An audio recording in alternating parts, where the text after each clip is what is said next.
అయితే యాక్చువల్‌గా చాలామంది ఏం చెప్తారంటే సుకుమార్ గారు అంటే 15 వర్షన్‌లతో రాసి ఆపేస్తారు మిగతా వాళ్ళు అక్కడి నుంచి స్టార్ట్ అని మొన్న ఎవరో చెప్పారు. మొత్తం పుష్ప 2కి ఎన్ని వర్షన్‌లు రాశారు మీరు? Sir 100% sir. ఎందుకంటే మనం ఎన్ని వర్షన్‌లు రాసి ఉంటారు సార్ మొత్తం టోటల్‌గా?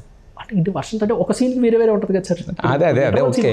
ఇంటర్వల్ సీన్‌కి చాలా వర్షన్స్ రాస్తాం. ఇంటర్వల్ సీన్ ఇస్ లైక్ ఎందుకంటే అది జరగడం ఇంటర్వల్ సీన్ షూటింగ్ ఒక 3-4 షెడ్యూల్స్‌లో జరిగింది. ఓకే. ఒక సీన్‌కి వేరే వేరే షెడ్యూల్స్‌లో జరిగింది. సో ఇంటర్వల్ సీన్ చాలా ఎక్కువ రైటింగ్ వర్క్ జరిగింది సీన్. మీరు అందుకే అది కనిపిస్తుంది కూడా మీకు స్క్రీన్ మీద కూడా కనిపిస్తుంది. నేను మొన్న ఎక్కడో మాట్లాడితే కూడా చెప్పాను, మళ్ళీ అలాంటి సీన్ రాసుకోవాలంటే సుకుమార్ గారే రాయాలి, తీయాలంటే ఆయనే తీయాలి, అది మళ్ళీ అది సంవత్సరం తర్వాత 2 సంవత్సరాల తర్వాత జరుగుద్ది అని చెప్పేసి. సో ఆ పర్టికులర్ సీన్ అంటే నేనంటే నెంబర్ పరంగా చెప్పాలంటే ఎన్ని వర్షన్స్ రాసి ఉంటారు? అది 2019 వర్షన్ కూడా ఉంటుంది సార్. 2018లో రాసిన సీన్ అదే సార్. ఎన్ని వర్షన్లు రాసి ఉంటారు? వర్షన్స్ నుంచి అంటే కౌంట్ కూడా లేదు సార్. కౌంట్ కూడా లేదు, కౌంట్లెస్ వర్షన్స్ ఆరిపోతూ ఉంటుంది కదా. ఎందుకంటే ఇప్పుడు ఒక 100 రాసి ఉంటారా? 100 వర్షన్లు రాసి 100 వర్షన్స్ ఉండవు కానీ సార్, డెఫినెట్ గా మోర్ దెన్ 20 వర్షన్స్ ఈజీగా రాసి 20-25 వర్షన్స్ 2019లో సీన్ రాసి 2019 తర్వాత అప్పుడు పుష్ప 1లో ఉంటుంది అనుకున్న సీన్ రాసిన తర్వాత ఇంకా పుష్ప 1లో ఈ సీన్ లేదు అనుకున్నప్పుడు ఆ సీన్ ఆ వర్షన్స్ పక్కన పెట్టేసి పుష్ప 1 అయిపోయిన తర్వాత మళ్ళీ పుష్ప 2లో ఈ సీన్ వస్తుంది అనుకున్నప్పుడు అప్పుడు మళ్ళీ ఆ సీన్ కొత్తగా మళ్ళీ దాని మీద వర్క్ చేసి సో చాలా ఎక్కువ రైటింగ్ సైడ్ ఎక్కువ వర్క్ జరిగింది సీన్స్. సుకుమార్ గారు కూడా చాలా స్ట్రెస్ అవుట్ చేశారు అది.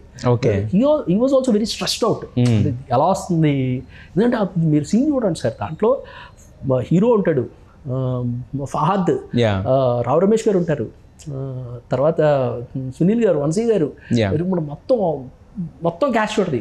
మళ్ళీ దీని కనెక్షన్ సీన్ కార్ ట్రావెల్ సీన్లో హీరోయిన్ ఉంటుంది, కేశవ ఉంటాడు. సో ఇట్స్ లైక్ మొత్తం whole bunch of important characters అన్నీ ఇక్కడ పర్ఫామ్ చేయాలి. అవును అందరూ కనిపించాలి.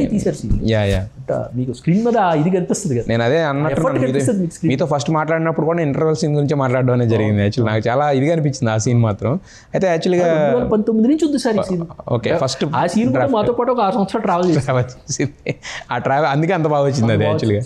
అయితే యాక్చువల్గా కేశవ్ గురించి మాట్లాడుకుంటే మనం అంటే వేరే నెగిటివ్ పక్కన పెట్టేస్తే ఏంటంటే బట్ అతనికి ఒక ఇన్సిడెంట్ జరిగింది, దానివల్ల కొంచెం డిస్టర్బెన్స్ అయింది, షూట్ కూడా డిలే అవుతూ వచ్చింది కదా.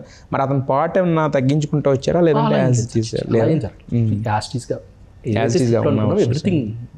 ఉన్నది? బట్ కాకపోతే మీరు ఫస్ట్ 3 గంటల 40 నిమిషాలు అనుకున్నప్పుడు ఇంటర్వెల్ అదే అనుకున్నారా? ముందు ఇంటర్వెల్ వేరేదే ఉండింది sir? Interval scene actually first shoot చేసినప్పుడు ఎద్దుల బండి పేలే ఎపిసోడ్ వైల్డ్ ఫైర్ అస్సలు తగ్గేదే లేదు. Suppose to be the interval అండి. Various reasons cinema first half నీడివి లెంగ్త్ వేరియస్ ఇష్యూస్ వల్ల ఇంటర్వల్. సో ఎప్పుడు వేసారు సార్? కానీ ఇది బెటర్ ఇంటర్వల్. ఇది బెటర్ ఇంటర్వెల్, ఆబ్వియస్గా బెటర్ ఇంటర్వెల్. తర్వాత కూడా ఫస్ట్ రష్ ఎప్పుడైతే చూసాం, చూసి వచ్చిన తర్వాత కూడా నేను సుకుమార్ గారికి చెప్పాను, సార్ ఇంటర్వల్ పర్ఫెక్ట్గా అయిందంటే సుకుమార్ గారు ఇంక ఛాన్స్ లేదురా మనకి, మనం ఎలా అయినా 1 hour 40 minutes వచ్చేస్తుంది అక్కడికి, ఎలాగో ఇంటర్వల్ అయ్యారు సార్. మనకి లెంగ్త్కి రీజన్ కోసం అక్కడ ఇంటర్వల్ వచ్చినా కానీ అక్కడ ఇంటర్వల్ రావడం పర్ఫెక్ట్గా వచ్చింది సార్. ఛాలెంజ్ చాలా మంచిగా వచ్చింది. ఎస్